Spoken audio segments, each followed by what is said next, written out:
Welcome to the Windows Computer and Technology channel, and the weekly security updates for Google Chrome have arrived. If you are on Chrome, just go into the upper right corner, 3 vertical dots. There you will go to Help and About Google Chrome.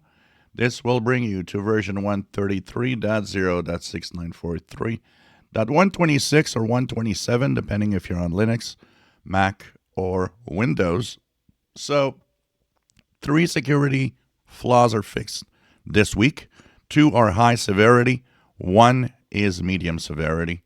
The 2 high severities are heap buffer overflows, 1 in GPU and 1 in the V8 scripting engine.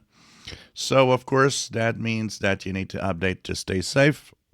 High severity means that it's quite easy to exploit, often just using online scripts that just create the perfect environment for a crash.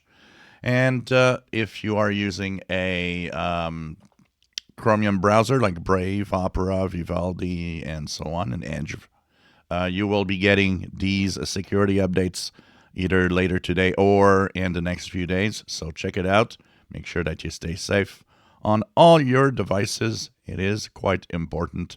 And this is your first line of defense, as I say all the time. So it has to stay up to date. So weekly Google Chrome security updates have arrived. Check it out. If you enjoy my videos, please subscribe, give us thumbs up. Thank you for watching.